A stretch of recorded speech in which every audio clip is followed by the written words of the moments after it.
क्या ये संभव है कि भारत की सबसे कठिन परीक्षाओं जैसे कि यूपीएससी को क्रैक करने का असली रहस्य दिन में 16 घंटे पढ़ना नहीं बल्कि अपने पेट को 20% खाली रखना हो? हम्म ये सुनने में थोड़ा अजीब जरूर लगता है, लेकिन इसका विज्ञान बहुत गहरा है। हाँ, और आज के इस डीप डाइव में हम इसी पर बात कर रहे हैं।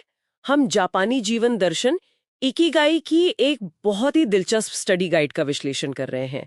मिशन बस ये समझना है कि उच्च दबाव वाले लक्ष्यों की तैयारी में सफलता और मानसिक स्वास्थ्य के लिए ये रहस्य असल में काम कैसे करते हैं। बिल्कुल।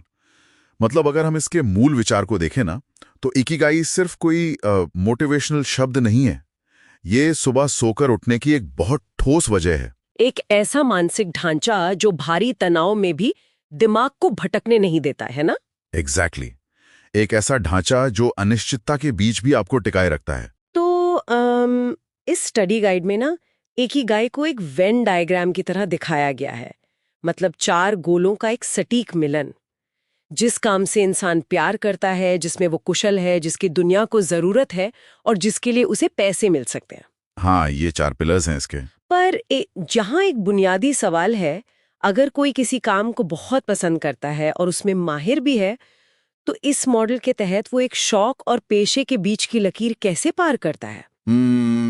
वो लकीर सीधे तौर पर भुगतान या आर्थिक स्थिरता की है। मतलब केवल शौक होने से जीवन नहीं चलता ना। हाँ, पेट तो भरना ही है। सही है। तो जब तक उस काम से आपकी आर्थिक जरूरतें पूरी नहीं होती, वो शौक ही रहता है, पेशा नहीं बनता। इकिगाई कोई ख्याली पुलाव नहीं है। मतलब ये एक बहुत ही व्यवहारिक संतुलन है जहां जुनून और यथार्थ दोनों मिलते हैं। बिल्कुल। और मन इस संतुलन को तब तक नहीं साध सकता जब तक शरीर उसका साथ न दे। यहीं पर ये गाइड ओकिनावा मॉडल की बात करती है ना, जहां लोग सबसे लंबी और स्वस्थ जिंदगी जीते हैं। यहाँ 2 कॉन्सेप्ट हैं, मोई और हारा हाचिबू। हाँ, तो मोई असल में एक सामाजिक सुरक्षा जाल है। मतलब जब कोई छात्र लगातार असफलताओं या भारी दबाव से गुजरता है, तो मोई यानी उसके करीबी दोस्तों का समूह उस तनाव को सोख लेता है। ओहो, मतलब बायोलॉजिकल लेवल पर भी कुछ होता होगा। हाँ ना, ये साथ होने का एहसास शरीर में कॉर्टिसोल जैसे स्ट्रेस हार्मोन को कम करता है और इंसान को बर्नआउट से बचाता है। कमाल है। और दूसरा जो है हारा हाचिबू, इसका मतलब है पेट को केवल 80% तक भरना। पर मैं ये सोच रही थी कि क्या ये 80% का नियम सिर्फ पाचन सुधारने का शारीरिक विज्ञान है या फिर ये उससे ज्यादा कोई मनोवैज्ञानिक अनुशासन है? मैं कहूंगा ये पूरी तरह से एक मनोवैज्ञानिक अनुशासन है। ये सिर्फ खाने की बात नहीं है, बल्कि ये जानने की बात है कि कब रुकना है। मतलब अपने दिमाग के स्टॉप बटन को ट्रेन करना। एग्जैक्टली। जब दिमाग भूख की तीव्र इच्छा के बीच खुद को रोक सकता है, वही दिमाग पढ़ते समय मोबाइल पर रील स्क्रॉल करने की इच्छा को भी रोक सकता है। वाह, ये तो आत्मनियंत्रण का बहुत गहरा अभ्यास है। और जब शरीर अनुशासित हो गया और तनाव कम हो गया, तब जाकर ऊर्जा को असल काम में लगाने का रास्ता खुलता है, जिसे इस गाइड में फ्लो की स्थिति कहा गया है। हाँ, फ्लो यानी किसी काम में इतना डूब जाना कि समय और थकान का पता ही ना चले। जापानी संस्कृति में जो इस अवस्था को पा लेता है, उसे तकुमी कहते हैं। पूर्ण कारीगर। सही कहा। लेकिन इसका एक अहम नियम है कि अंतिम परिणाम की चिंता छोड़कर सिर्फ प्रक्रिया पर ध्यान देना। अगर दिमाग सिर्फ रिजल्ट या सिलेक्शन पर अटका रहेगा ना, तो वह कभी वर्तमान काम में पूरी तरह से डूब नहीं पाएगा। प्रक्रिया से प्यार करना, सुनने में तो अच्छा लगता है, लेकिन इस गाइड में एक शब्द है एंटी फ्रेजाइल। इसका मतलब सिर्फ मजबूत होना या झटके सहना नहीं है ना? नहीं नहीं, रेजिलियंस या लचीलापन मतलब तो बस तूफान से बच निकलना होता है। लेकिन एंटी फ्रेजाइल होना एक पवन चक्की की तरह है, जो तूफान के उसी अराजकता का इस्तेमाल करके ऊर्जा पैदा करती है। बिल्कुल। यानी अगर कोई खराब मॉक टेस्ट हो गया, तो उसे देखकर टूटने के बजाय उसी हार का इस्तेमाल अपनी रणनीति को पूरी तरह से बदलने और पहले से कहीं ज्यादा धारदार बनाने में करना।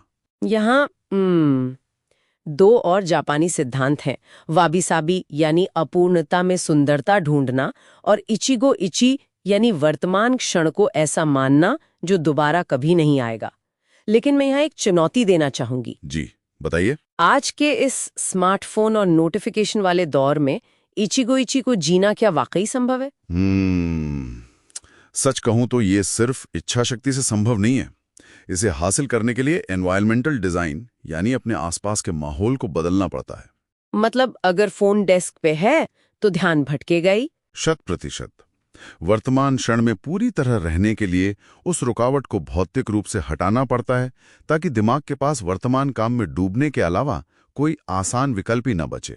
तो इसका मतलब है कि इकिगाई केवल सफलता की कोई चेकलिस्ट नहीं है। ये प्रक्रिया में डूबने, अपूर्णताओं से सीखने और दिमाग के स्टॉप बटन को मजबूत करने का एक पूरा वैज्ञानिक तंत्र है।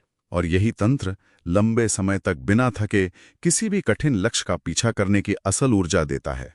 बहुत ही शानदार चर्चा रही। अब इस डीप डाइव को खत्म करते हुए एक विचारणीय प्रश्न। अगर हाराहाची बू के तहत पेट को 20% खाली रखना शारीरिक ऊर्जा और फोकस को बढ़ाता है, तो क्या हर दिन के टाइम टेबल को 100% प्रोडक्टिविटी से भरने की कोशिश करने के बजाय उसे 20% खाली छोड़ देना हमारी मानसिक शांति और रचनात्मकता के लिए ज्यादा प्रभावी होगा? ये बहुत ही दिलचस्प सोच है। शायद उसी 20% की खाली जगह में नए विचारों को सांस लेने की जगह मिलती है।